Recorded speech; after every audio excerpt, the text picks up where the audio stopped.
Ready, Greg? Oh, we're ready, Jay. Let's go. You're listening to The Success Paradigm with your hosts, Jay Atkins and Greg Gray.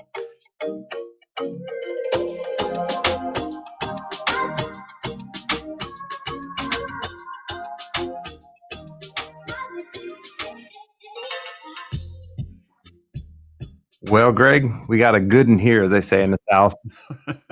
I'm really, really excited about this one. Been looking forward to this since we actually booked it.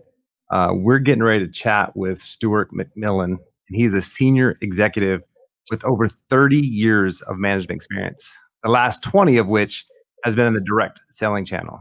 After a successful career in the telecommunications industry with companies such as Cantel, now Rogers Wireless, ACC TelEnterprises and Teleglobe, Mr. Macmillan turned his sights to direct selling with a company based in Dallas, Texas called Excel Communications. Mr. Macmillan was responsible for its explosive international growth as the first international president of Excel Communications in Canada. He also led the Arbonne in its foray into international as the first president of Arbonne Canada, where the company set business records with unparalleled results.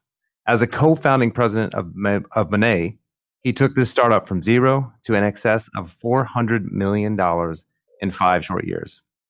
Mr. Macmillan has worked in both the United States and Canada and has spoken at events around the world, including Europe, the Caribbean, and South America.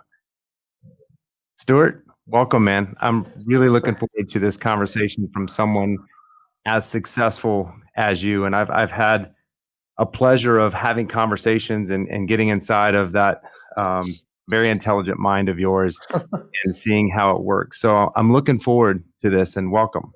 Thank you. It's a delight, absolutely. And I was honored and privileged when you asked me a few months ago. So it's been fun to have those casual conversations late at night or early in the morning or whenever they happen to arrive. It's been great. Well, so Stuart, on the success paradigm, what we want to bring to our listeners first, a lot of people see the glory. They see, someone that's super successful and had all the success, but they don't see the story and actually what it took to get there, or the failures along the way, or how they turn those failures to success. And that's what we like to start with on here, is kind of your story, wherever you want to start that is, if it's out of college, if it's out of high school, but just kind of tell us a little bit of how you got to one of the most successful network marketing companies on the planet right now, and how you were at the helm of that and taking it to even further heights. Well, thank you. I appreciate it. To be honest, when I look at some of the things throughout my career, just they were kind of like things happen, and then you have a mountaintop, and you have a new baseline, and then you have another one. When I look at those throughout my life, 90% of the success that I've had has actually been based on what people say is I'm a collector of people. I truly believe that that successful business is based on relationship building. It is about pulling the right people together at the right time for the right project. And it's funny, I don't know that everybody has the same sort of inherent drive, but whenever I hear something exciting, MONAT as an example, I just think right away of who do I want to do this with. And that actually throughout my career and even earlier on has been kind of a driver. Okay, this sounds so fun, but I don't want to do it alone. I played a lot of team sports, hockey primarily as a young guy, and one of the funny things for me, even as a young person, was I was never the best player on almost any hockey team I ever played on, but oftentimes was asked to be either the assistant captain or the captain of the hockey team. And I started to take that seriously after a while. I was like, why do you want me to do this? I'm really not that good. But what I found out over time is that there is an absolute place in business and in life for us to really focus on other people. One of the tenets of MONAT is, make other people successful and you will be successful. And so for me, that just worked out perfectly. Not having a ton of skill in any one thing, but really being an individual who loved people. And I would take it to the next level, because as I came out of college and started looking at opportunities, one of the things I study leadership, and I studied leadership almost before it was cool to do so. I read biography. I've been reading biographies since I was, a teenager. And it doesn't matter. It doesn't matter whether it's not necessarily biographies of successful people or good people. I read biographies on people who are actually evil. I read biographies about people who fail, because I think we can learn something from everybody else's experience. One of the funny stories I used to tell was I grew up playing in a church orchestra, and I played, hard to believe, but I played an E-flat tuba. And so my dad actually played in the same orchestra, and I would sit, the tubas actually sat in the back, and I would sit in the back. And when it came time for the sermon to come on, I would take my music stand and move it up in front of my face and then lean back and catch 40 winks. Now, this was not a good thing for my dad. And I remember him, as a young teenager saying, "I'll tell you what." He said, "Tell me every Sunday, I just want you to tell me one thing." And I remember telling him, "That guy's a terrible speaker. I don't really enjoy him. I don't listen to him. I don't even like him." And he'd say, "You know what? You can learn something from anybody." And he would tell me, on the way home from now on, "I just want you to tell me one thing that you learned out of what this guy said." And that was a lesson that I learned throughout life. I think we can always learn. Frankly, we learn a lot more from our failures, because we're in a position to actually change something. When you're in a position to make a change, you're actually thinking more than when you're, kind of riding the success train. You're kind of, going ahead. When you're in trouble, when you're sitting there going, "How do I fix this?" That's when real creativity comes in. That's when I go back to. That's when you pull people around you and you say, "Hey guys, we have this challenge. How do we fix this together?" And so I think my career primarily has been about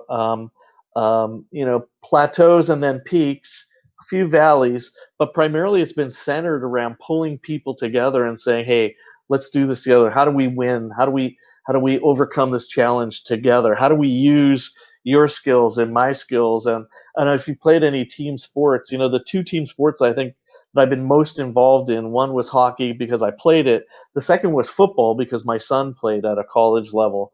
And football players, it's amazing because one guy, his whole job is just to move this fella. My son was a lineman, an offensive lineman. And his whole job on any given play is take this guy and move him that way.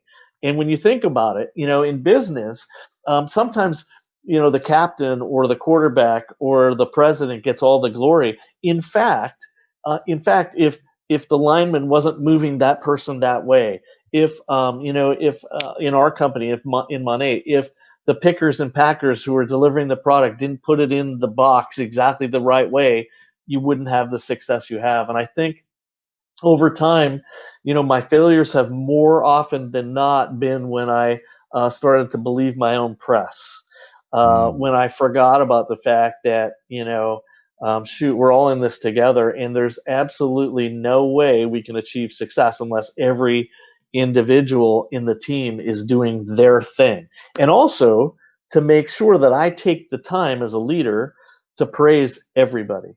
To make sure that and one of my tenets, it's not new, I'm sure you've all heard it, but praise in public, criticize or constructive criticism in private.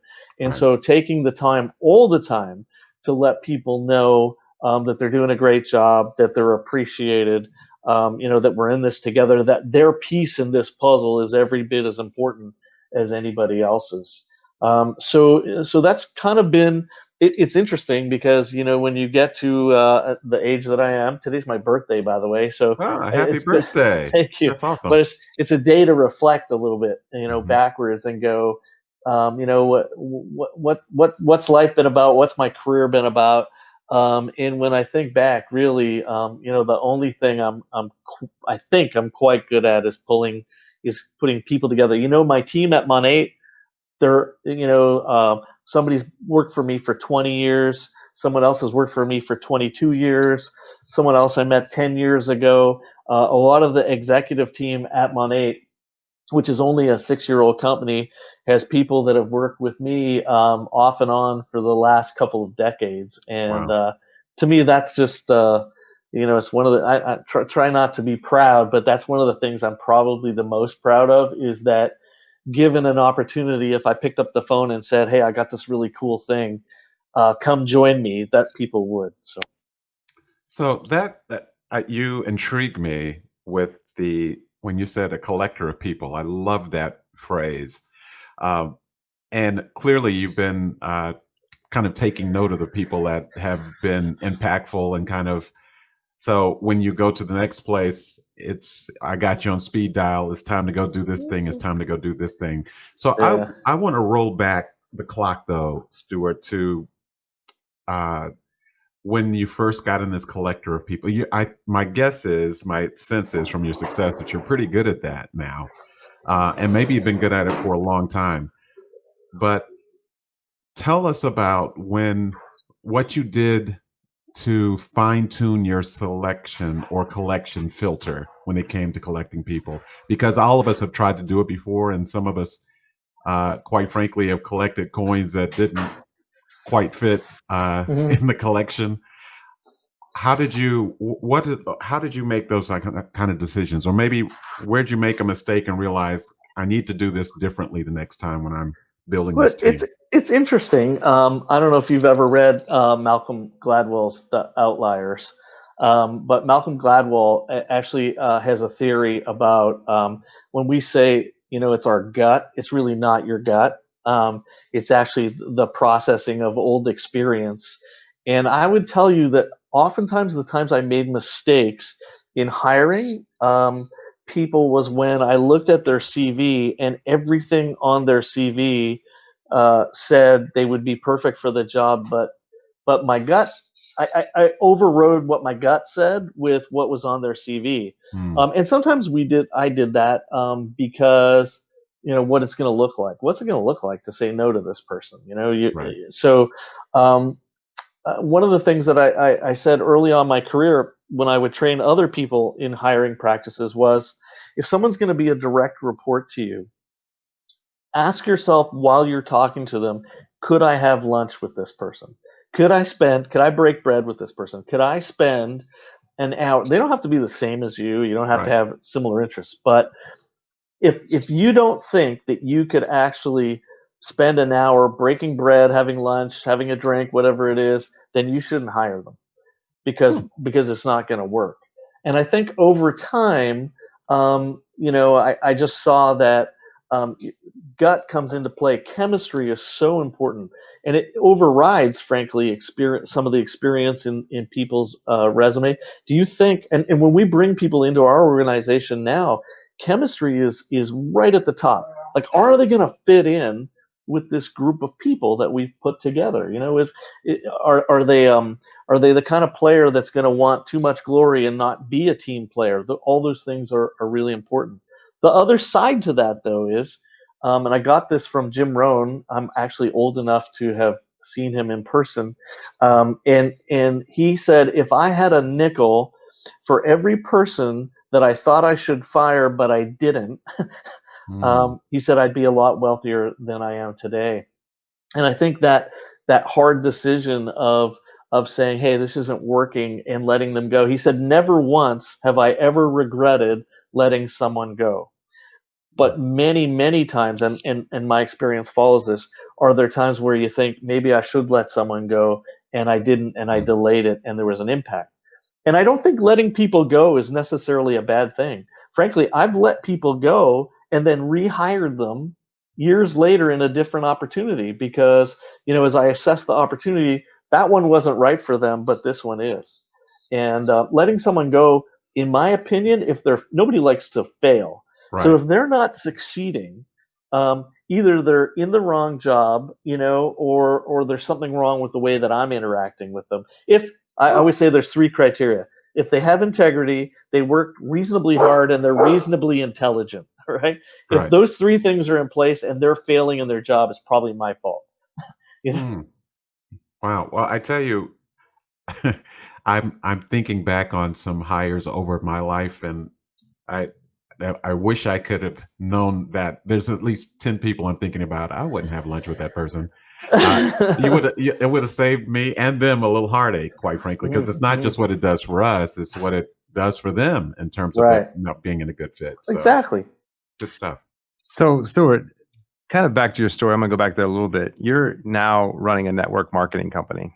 And a lot of people that hear that, the first thing that comes to mind is a pyramid scheme company, or only people make money at the top. And how in the world did you get into network marketing, and why is network marketing so awesome in your view and your vision, and why have you had so much success in it? So, story goes back about 20 years, and the telecommunications company that I was working for at the time was a multinational, and was looking actually to either build a telecommunications network in the United States or buy one. And this company called Excel happened to be, through talking to different people, became available. It was traded on the New York Stock Exchange, and it actually, was a very successful billion-dollar direct selling company. I knew about direct selling. I knew about Excel in particular because in the telecom world, they were a bit of a phenomenon. Anyway, we acquired them back in 1999, and right away I was asked to be the first international president, and I actually said no, to be honest, because I was kind of a little bit of not ego, but kind of like I don't know, direct selling. I don't know if I want to do that. I got coerced. The truth of the matter is I said no. Actually went into another job, changed my mind, and came back. And the people that were there were lucky enough to say, "Hey, come on in. Let's give this a go." Jay, it was 6 or 8 months before I went, "This is the life for me," and I'll tell you why. It is. I'm super competitive, and so it is a place where I can fuel my competitive juices and be successful. But I don't believe that there is anywhere outside of not-for-profit that you can do well and do good at the same time. Direct selling has an opportunity to reach out to people and provide opportunity for people who don't always have opportunity, for people who maybe haven't got an Ivy League education, in many companies for young moms who want to do something part-time and want to make a little extra cash, and then that little extra cash turns into more. And I've seen, and I say this like some people go, "Oh, it's sort of nebulous." I've seen more lives changed in direct selling than I've seen in some of the not-for-profit work that I've done. And so, just to address your question about pyramid, the interesting thing for me is having been in billion-dollar non-direct selling companies. I think most companies are pyramids, and I think this is sort of the opposite of a pyramid, and I'll explain why. In the corporate side, I'm a president. Nobody else is going to become the president unless I quit, get fired, or die. And then underneath the president are I have 13 vice presidents currently at this company. And then under those 13 vice presidents are probably 50 directors. And under those directors, if you drew an organizational chart in any company I know, it sort of looks like It's a that. pyramid. You're right. But here's the difference. In direct selling, everybody has the opportunity to achieve the very highest part of, if you want to call it a pyramid. There's no restriction. I don't have to get my position. You don't have to lose yours for me to get mine. And ideally, it's a very level playing field. So the playing field is level, and anyone can get to the top. So if in our company, this current one, we have 12 ranks. There is nothing that impedes anybody joining the company from getting to the top of the company. As a matter of fact, I would love that. Our top level is senior executive director. When we started, over the years, we had 5 and then 10. I mean, we have 100 now, and I want to see 1,000 within the next 5 years. And so all those people will be at the same level. So that tells me that it's not really a pyramid at all. Although, I mean, people like to think of it, talk about it pejoratively like that. So, doing well and doing good at the same time is a very profound sentence. And I'm getting from you, and just from what I know from Jay's conversations with you before, because we said before we came on, I would say to the entire world how highly Jay speaks of you. How important is the do good part of the do well and do good, do you believe, in terms of getting to a level of success that you're comfortable with, or that you would celebrate? If I could, I'll talk about it in two ways. One with Okay. respect to me, and then maybe with respect to our company as Okay. it stands today. Okay. With respect to me, my part of my story was that I had kind of semi-retired 6 years ago.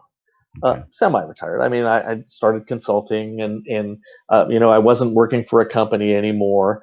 And in talking to the Urdaneta family, I went on actually as a consultant to help them launch the business. And after working through it for 7 or 8 months, I was kind of like, having never had a child, and there's 3 guys here, so we're never had a baby, but it felt to me like I was going to have a baby and then give it up for adoption. And having worked through that 8-month period to kind of birth MONAT. And but through that 8 months, I saw a real opportunity one more time to do good. I mean, we were launching a product that was unique, all natural. There's a lot of chemicals, a lot of bad things in hair care products, and so there was some good in that. Like, we were actually going to launch a naturally based product that worked. I got to work very heavily on the pay plan, and so could see ways for people to make money and build sustainable businesses, and so that got me excited. And then really starting to hang out with the people as we brought people in, and could see right away, wow, this is really going to impact their lives. I just got re-jazzed and went, I have to do this. Okay. One of my sayings is, if you're going to have regrets, regret something you did, which I have a few of those. I'm sure you guys do too. But Yeah. yeah, but don't regret something you didn't do. And so this was, for me, that summer of 2014 was, I said to my wife, Deb, shoot, I'm going to regret this if we don't do this. And sure enough, I certainly would have, especially with the success. And if I can, the whole doing good thing at MONAT exploded. And one of the things that happened is, our demographic, 50% of our distributors are under 35 years old. And if you know anything about millennials, they really want to be part of something bigger than themselves. Yes. Which is just so awesome. And they want to have an impact in the world. And so as we started to do more with something we call our gratitude program, we saw people being more and more attracted to being involved in MONAT, partly just because they wanted to be part of this movement, this thing that we're doing. And so now, I kind of blurted it out once in a meeting, and it just has become a bit of a moniker for us. But gratitude used to be what we did. Now it's who we are. It's really part of our DNA.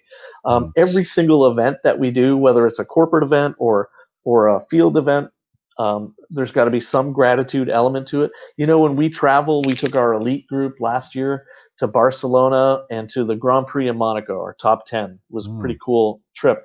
But you know what? We stopped in Barcelona, and it was optional, but every single one of the 10 earners and their spouses came with us, and we served meals and visited a workshop and supported the inner city of Barcelona for a full day.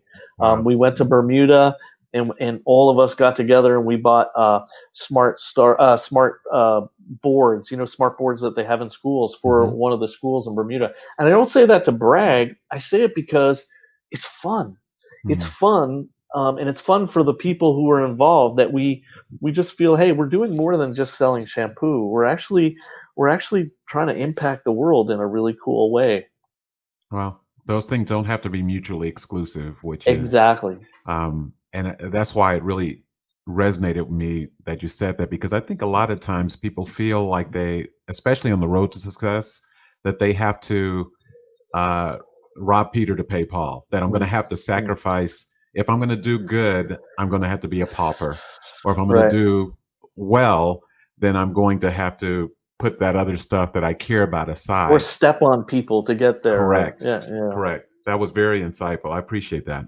So, Stuart, what is the best mistake you've ever made that's The, actually turned into success? the best mistake I've ever made that's turned into success. Um, well, it was a huge mistake the day I said no to Excel and walked away, I'll tell you.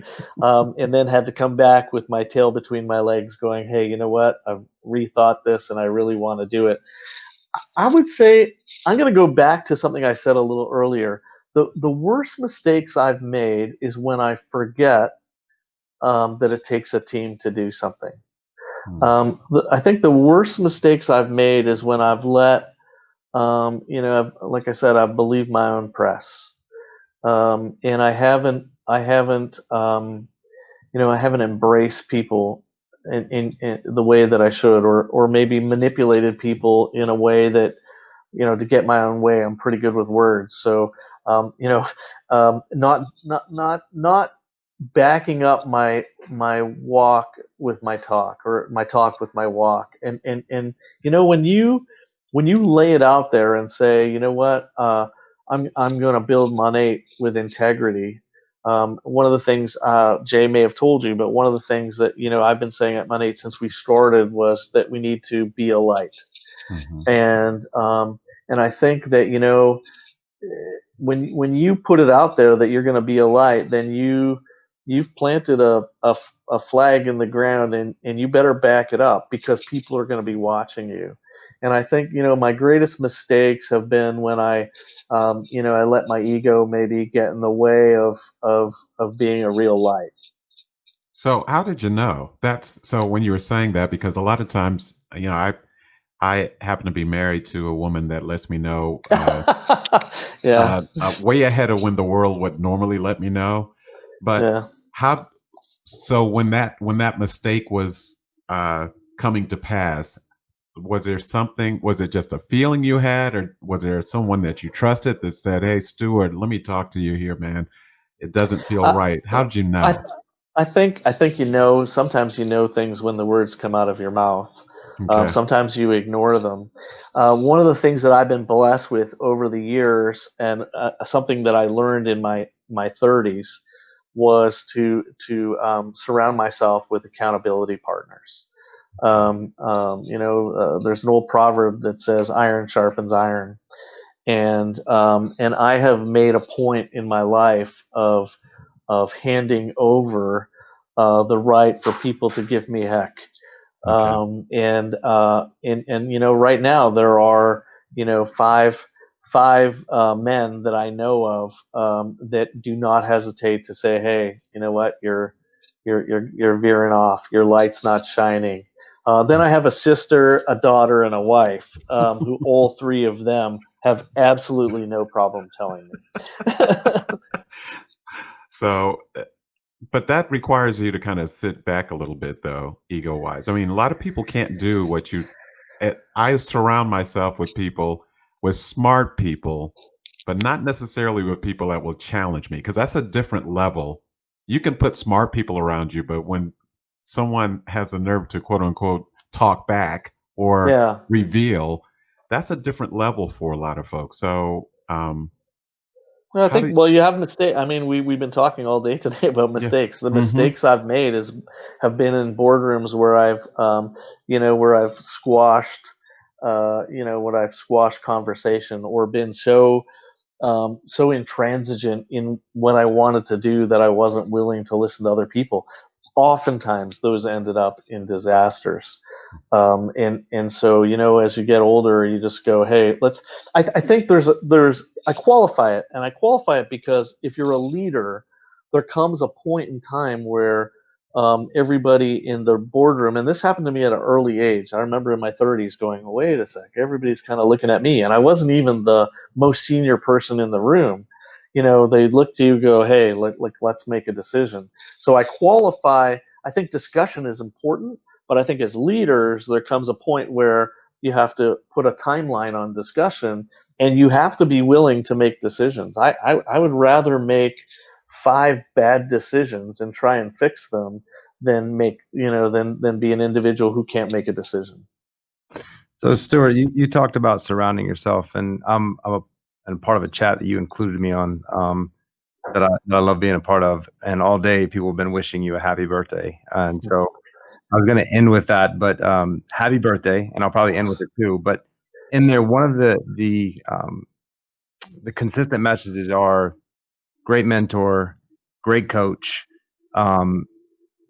Who was your favorite mentor or coach? Who helped develop Stuart into the man you are today? Wow. To be honest, there's been a few, but I can tell you 2 in particular. One didn't know he was my mentor until about a year and a half or 2 years ago. Early on, actually, a man who took an interest in me when I was kind of going a little sideways as a teenager, in doing some things that I ought not to do. I remember him bringing me into his office because he kind of had walked in on me embarrassingly doing something I shouldn't have been doing. And rather than deal with it, he sat me down and said, like you proclaim to be this person, and I think you're probably not living up to that. And so I'm not going to talk to you anymore about it. All I'm just going to say, I'm just going to point it out.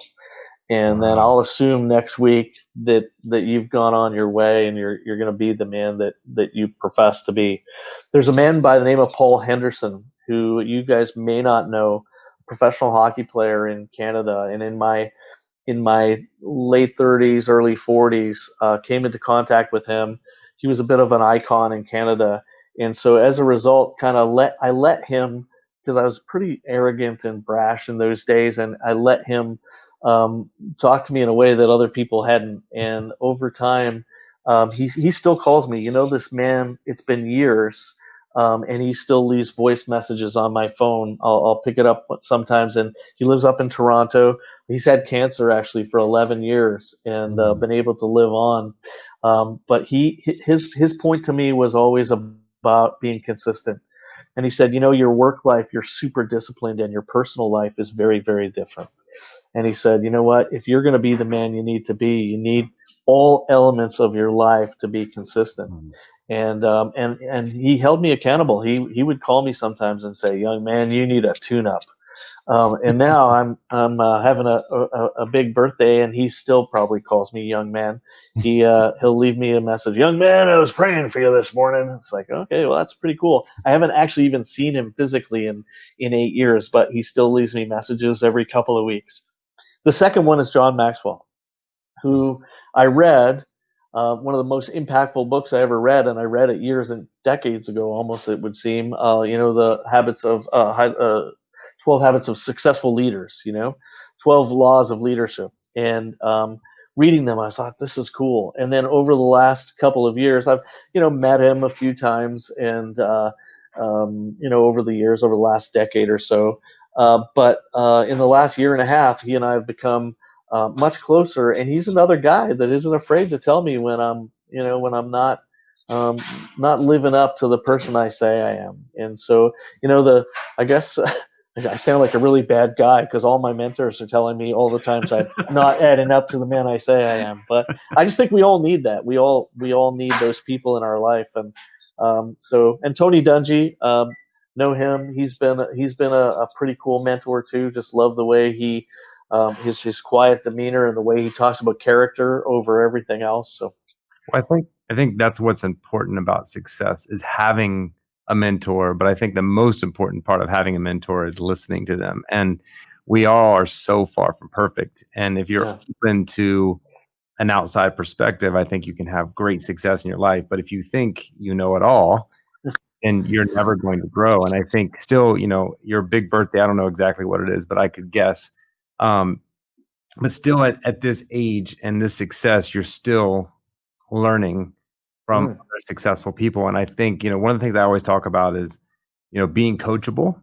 And, the greats are still coachable, right? Tiger Woods has been great for 20 years. He's still coachable. He still has a coach. LeBron James has been in the league for 20 years. He's still coachable. He still wants to take his game to the next level. So the greats are always coachable and always have a mentor. And I think that's why you're so great, is because you still want to grow. You still want to develop those things, and you still are reading biographies, Yes. the success and failure of people and what people did wrong that you don't want to ever come across. So that's what I admire about you the most, Stuart. Well, I tell my wife, version 2020 of me is the best so far, but it's not the best yet. So so when Jay was just talking about that and milestone birthdays, and I just had a milestone birthday too, which I think is what people now call it when they don't really want anybody to know what the actual birthday is. So I had a milestone birthday. And you mentioned earlier, Stuart, about at this stage in our life that when we have birthdays, we tend to be reflective. I think when we're younger and we have birthdays, we tend to project into the future a little bit. That's true, actually. Yeah. But the older we get, we tend to become more reflective. But what I'm kind of getting from and especially that last thing you said, is that you still have that projecting thing in you. 2020 is the best year yet for who you are. But what is the next? I mean, where you've had a lot of success. So what do you project? What's the next year, the next 5 years of Stuart? Where are you trying to go that you believe you haven't already been when it comes to success? Great question, Greg. Well, I think first of all, I don't, I have kids, so grandkids might be a really cool thing for me to do, to be the best grandpa I could probably ever be. I'm second marriage. Deb and I celebrated 10 years together, but I continue to want to be a better husband. MONAT will be the last company that I work for, so I see from a career standpoint continuing to try to lead people, but I just think really at this stage of my life, it's just really waking up in the morning and believing that you are the best version of yourself, that you're still willing to read and learn and grow. And I think when we stop growing, when we say, hey, this is the best I can be, I just think, what's the point then? Well, let's just stop. I think John Maxwell and I were having lunch a number of months ago, and I was talking to him about trying to decide at what point 5 years from now or whatever, where should I go, what should I do? And he said, don't give yourself finish lines. Finish lines are a bad thing. And I took that to heart. But, I don't want to have a finish line. I just want to continue to grow and develop and be, kind of the best version of me. Best version of me physically, like, COVID hasn't been good for the poundage. But, I want to be, I had a little health scare last year. I'm getting more sleep. I'm, drinking more water. I'm hoping to do a 10K sometime this year. I want to be, the best version of me in many ways, physically, emotionally, spiritually. That's kind of the excitement, Good. Well, it's good to hear that. So some of your answers always lead into my next question. Okay. It's like you have the questions, and I swear we didn't give you the questions. No, you did not. So, I was actually a little nervous, but I don't get nervous too often. Everyone is, but it's so much more organic to do it this way, Yeah. and ask where these answers come from the heart versus come from the mind, or memorized, or you've already prepared for them. So, success comes in all different levels for different people. Some people it's money. Some people it's freedom. I mean, a lot with the network marketing promises a lot of those things if you get in and work the business. Some is spending time with family and traveling or whatever it is that you want. But the definition is different for everyone. And what is, and it could, I know it's probably changed for you, but right now at this phase of your life, and you can talk about the other phases of your life where you had, I guess, finish lines, but what is the definition of success for Stuart Macmillan? What does that look like? funny that we're going right to the beginning. Success for me is people. I think, I look today and it's really, I mean, it's fun. We're global, and I'm getting messages on my birthday from people all over the world, and from my mentors and from my kids. And to me, that's success. I mean, there was a time, obviously, where it was, to have really cool car, and I still love really cool cars. Don't get me wrong. But really, success for me is to go, hey, you know what? At this phase in my life, as I said, if I started a new project tomorrow and phoned 10 people, they go, hey, I'm in. And one of the things John Maxwell says that has stuck with me is because success for me is to be surrounded by family, extended family, friends, colleagues, Jimena and Jay now, people around you that you just like to hang around, that there's a degree of mutual respect for. And you go, wow, you know what? My grandfather lived to be 103 years old. And I remember going to visit him in my 20s. And he told me this, and it has stuck with me from that time on. He said, he was 103. Most of his friends had died, because it was back in the 80s. I mean, he lived 20 years past a lot of his friends. He lived 40 years past his last wife. So he said, you know what? My life, I'm like a miner. And he goes, I have a wheelbarrow, and the wheelbarrow is full of gold nuggets, and those gold nuggets are people. He said, sorry, I'm getting a little moved. He said, as I wheeled, and he was a singer, so he sang a song, which I will not do. But he said, he sang the song about being a miner, and that the things in his life were not what was in his wheelbarrow. They weren't the gold nuggets. The gold nuggets in his life were his family and his friends, and the interactions and the stories that he had about people. Those are, at 103 years old, that was the culmination of his life. And for me, that's success. Success is all the people that I can call up and have a laugh. I love to laugh, have a story, grab a drink, reminisce. To me, to be able to do that, and still have people around you who enjoy your company is kind of cool. Hopefully I don't get crotchety when I get too old. But what I was going to say, John Maxwell said, is many leaders say it's lonely at the top. He said, if you're at the top and you're alone, you're a hiker, not a leader. Wow. Wow. I've remembered that, success is really, for me, about all the relationships that I have.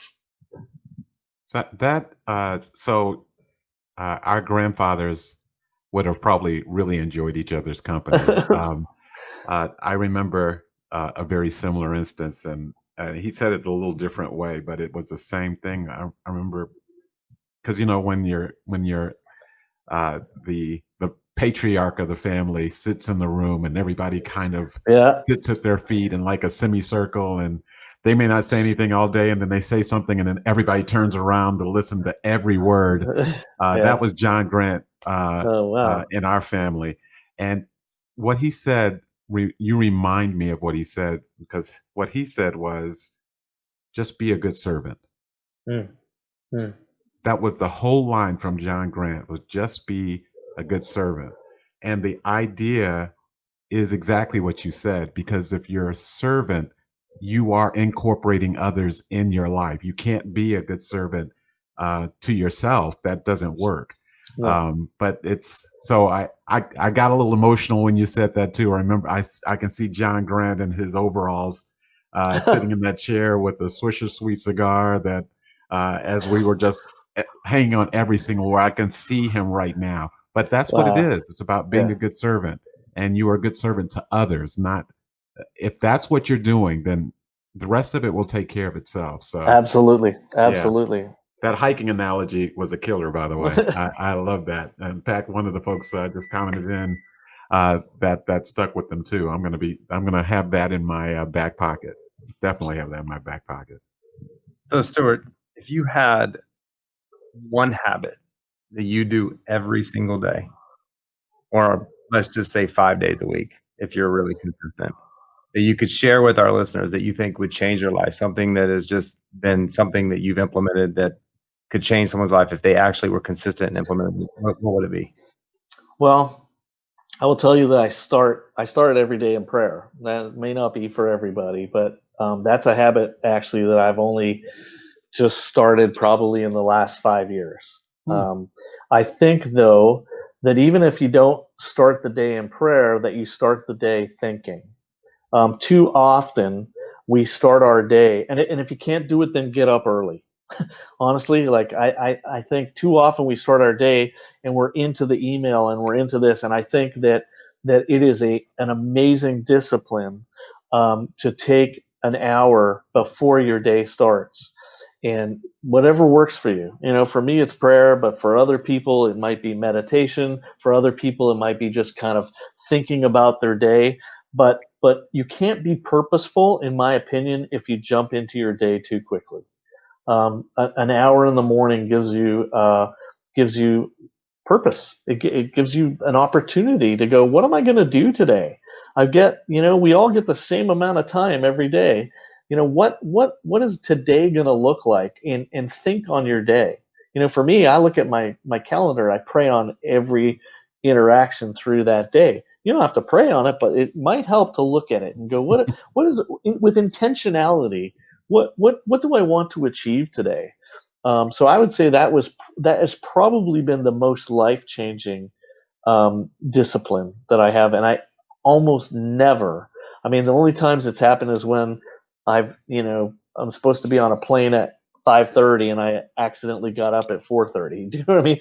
And I have to rush into it. But it's a discipline that has been a huge part of my life for the last 5 or 6 years, and it has absolutely changed me. I would agree. I started meditating 2 years ago, and it's changed my life forever. I do it twice a day actually. And it's a great think time. So I do it first thing when I wake up, and I do it at 3:30 every day. Awesome. It's a life-changing thing. Yeah, and you just said, Stuart, because Jay and I have talked about one of the books that we're in this book club. This book by Robin Sharma called The 5 a.m. Club. And I don't want anybody to miss or have it slide by them what you just said a moment ago, which is because what we always want to say, I'll personalize it. What I always wanted to say was, yeah, that sounds good, but I don't have time for that. What you said was get up earlier. Yeah. Get up. Exactly. It is important enough to get up earlier, because since I started making just that change, and I attribute a lot of that to the club and conversations that I have with people that are in my sphere, like Jay, is that my entire day was more calm. I used to start it exactly what you said. It's, I wake up, I'm looking at emails, and so stress is upon. I didn't have a chance to find that space. So for prayer, for meditation, for something that develops you, tell people read just 15 pages every day. Right. You don't have to read an entire book. Just read 15 pages of a book every day, and you will lead into the day differently than you led into the day before, and you lead differently into the day and tomorrow than you did before. So that's a big deal.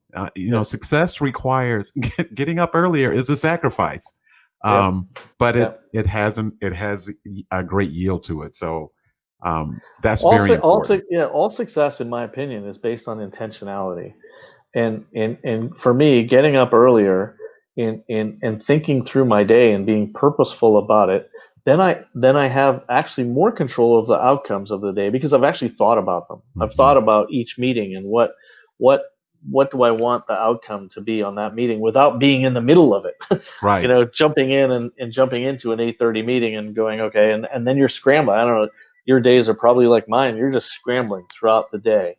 You don't have time to be intentional then, right? Right. You're exactly right. So, Stuart, this is a morbid question a little bit. I'm going to need you to go there with me. If it was your time, and before you left, you said you can leave 3 things for your grandchildren, your kids, to live their life by, what would those three things be? Wow, that's powerful. The first thing I would say is learn, learn, learn, learn. Like educate yourself. Always be open to learning and gathering information. Be a gatherer of information. The second one would be relational.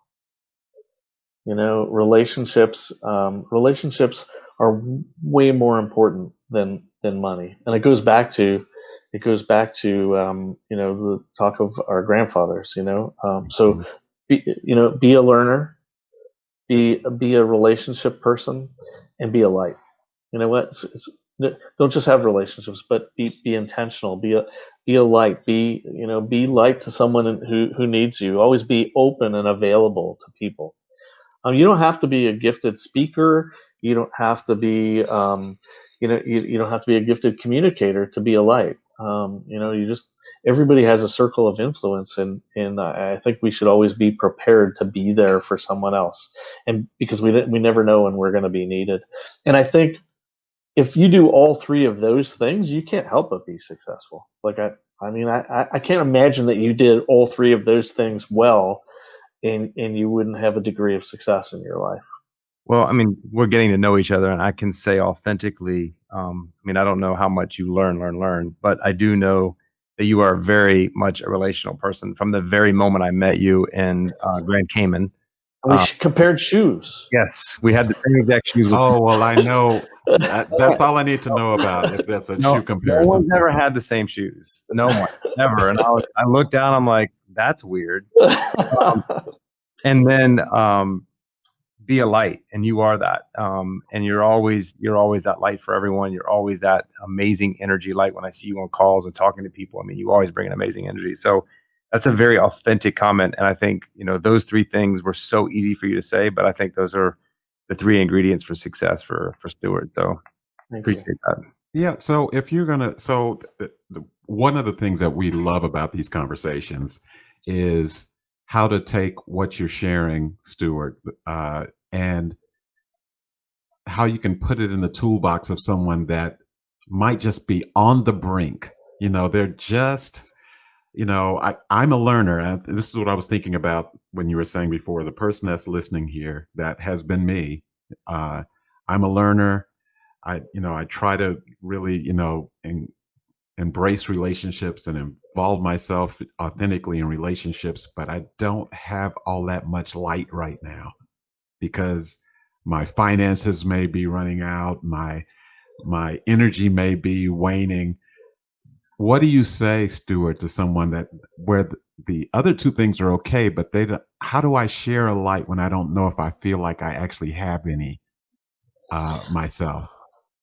I would say the simplest way to do that, and even for me, particularly with all that's gone on with COVID and the sort of turmoil that our country is in, I think the easiest way to do that is to be purposeful about everything that you say, everything that you write.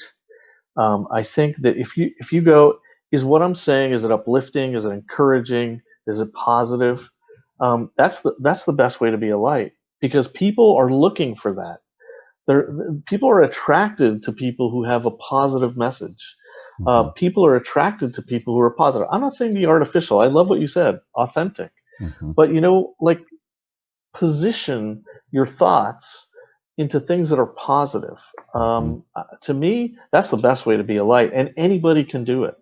I mean, even in your own circumstances, I found that the times of my life, and there have been some pretty scary times, the best way to overcome a scary time in your life is to go help somebody else, because it makes you forget entirely about your own issues, and you become completely focused on them. And so I'd say, if you're struggling to be a light, just look at your interactions, look at your Facebook messages, look at your texts, look at your language, and say, I want to use positive words. Yeah. That will be a light. There are so many people who are fearful and anxious over what's going on. You can be a light to someone because they hear you using positive words, and you're encouraging and uplifting and hopeful about the future. I think that thank you for saying that, because I think the assumption is sometimes that being a light means I have to have this huge, Statue of Liberty like torch. And it's not normally that. When you were saying that, I was thinking, we've talked before, well, we've had guests on before, we've talked about, a lot of people spend time in gratitude in the morning. So that's one of the things that they write down, what they're thankful for and who they're thankful for. And one of the conversations we had struck me because I was doing that.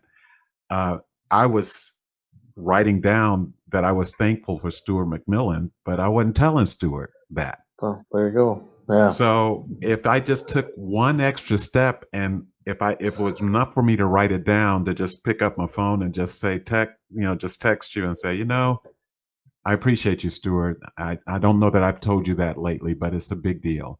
Mm-hmm. That is a Statue of Liberty type torch. That's to give cool. to someone, because you never know where it's going to land in your day, Stuart. When you get it, usually it lands in exactly the right part of the day. True. Funny enough, isn't it? Yep. Yes. So thank you for that. You don't have to boil the ocean, as they say. It's the little things that are the most significant things. So, Stuart, what 3 books are the most gifted or recommended books that you can tell our listeners to read this year? Well, I go back to, John Maxwell's 12 Laws of Leadership. If you have any desire to be a leader, he will tell you it's crap. Actually, it's so funny because he says his best book hasn't been written yet, and when he looks back at his old books, they don't seem that good anymore. But I corrected him because it's quite amazing. I mentioned to you, Jay, a few weeks ago, the one that's on my bedside table right now is Atomic Habits, and that has been really enlightening. I think it's powerful. It's pretty basic, but there are some things in it that that I had to remind myself of when I read books. I typically highlight them so I can go back to them. And then actually the other one that I'm rereading right now, because I think in a time of turmoil, is kind of been worth taking a look at, is called, it's another Maxwell book, but it's a new one called Leader Shift. And I'm rereading it now because it didn't seem as relevant when I read it last time. It was great, but then I went, you know what? There's something in there. And so in the sort of turmoil that we're in right now, it's an interesting book because it says that there's something about consistency in leadership, but flexibility. It's almost like two stresses that are pulling on each other, and so the ability to adapt and be flexible and change in trying times without giving up on the things that are consistent, that need to be consistent, the things that ground you. So those three would be ones that I would say for now, for today, would be ones worth reading. Awesome. And one last question. Okay. Who have you learned from or followed this year that we should take a look at? It could be a TED Talk, it could be YouTube, it could be Instagram, Facebook, but who's inspiring you these days? Who's inspiring me? Patrick Lencioni. I don't know if you know him. I heard a talk with him the other day, and I was like, wow. I actually bought his book, his latest book, but I haven't read it yet. So I could recommend it, but I haven't started it. It's still sitting there. Name? Pardon? Lencioni? Lencioni. I've been pretty inspired by him. Always inspired and rereading Simon Sinek. I mean, if you haven't heard his TED Talks, absolutely worth going back to. Start with why. Start with why, absolutely, and Leaders Eat Last, which was really powerful. Wow. So those are two this year that I've been spending some time on. I just read a really good book. It's right behind me. Just called Under Our Skin. With some of the race stuff that's going on, I wanted to read a little bit, and it's Benjamin, and I've just forgotten his name. run and get it. But played for the New England Patriots. Was drafted by the New England Patriots, who are one of my favorite teams. And Boo hiss. Sorry. What's that? Boo hiss. Yeah, I'm an Atlanta Falcons fan, so you know why I'm having problems right now. Oh yeah, yeah. Wasn't that a great game? No. For about 2 quarters, yeah. Yeah. It's interesting living here in Tampa Bay and Tom Brady and Gronkowski coming down here. I couldn't have had them go anywhere cooler. But anyway, we'll get off that. But yeah. So Under Our Skin, great book, really good for the times right now. I feel like you're under Greg's skin right now. I can't. It's I'm working on it. Be a light for me, Stuart. Be a light here. I'll say something positive. Right? Thank you.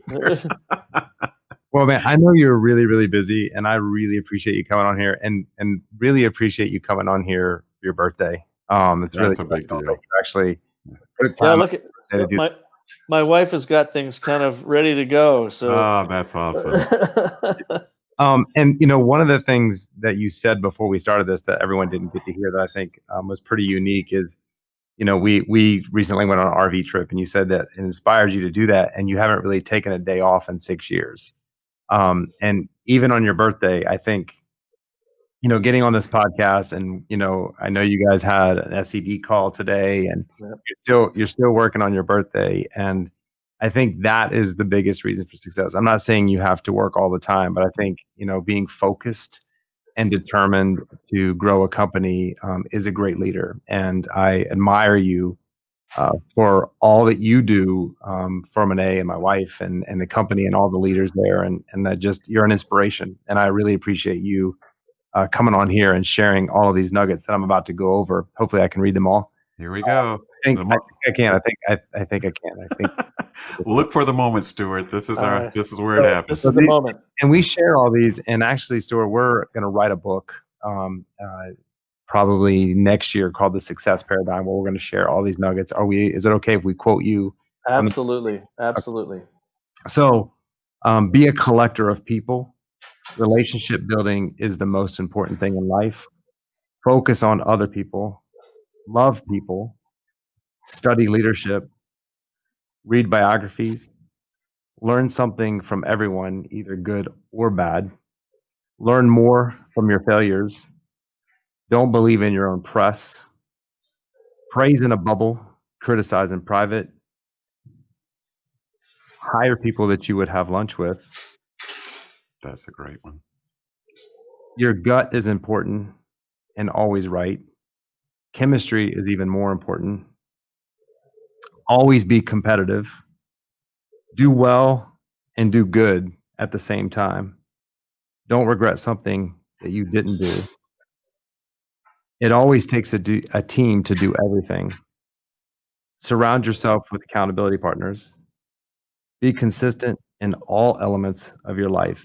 Family, work, friends, every single thing. Don't leave anything out. John Maxwell is one of your biggest mentors. What's your definition of success? Kind of the counter of love people, but people that love you. Surrounded by the people that you would have lunch with. I put that in there. Start the day thinking or prayer, meditation or journaling for at least 1 hour just to be with yourself. Don't give yourself finish lines. All success is based on intentionality. Your 3 legacies that you want to leave with your kids or grandkids: learn. Be a light and be intentional. And be purposeful about everything you read, write, and say. The books, I asked you for 3, you gave me like 5, 12 laws. Sorry. That's perfect. I know. I mean, most people can't think of 3, honestly, but yes, that's great. Atomic Habits, Leadership, Under Our Skin, and Simon Sinek's Start With Why. And who have you followed this year? Patrick Lencioni and Simon Sinek. Those were a lot of great golden nuggets that I got to put in my wheelbarrow, to quote you, Stuart. And I know everyone listening is going to gain a lot of knowledge out of this. And those are your ingredients for success that we will quote in the book. And that's really what this book is all the ingredients of really, really super successful people. And we appreciate you sharing your cookbook with us and letting us know how we can cook up some success. So Yep. thank you. You've given us a recipe. All we need to do is act. Thank you. Well, in the cookbook line, I would say I know I'll be having lunch or dinner with you, but Greg, I am intrigued now, and I want to have lunch or dinner with you sometime. We will make it happen. We will All right. absolutely make it happen. Absolutely. Thank you so much. Thank you so much. Thank you. Have a great day, man. Thanks a lot. Take care. All right. Bye.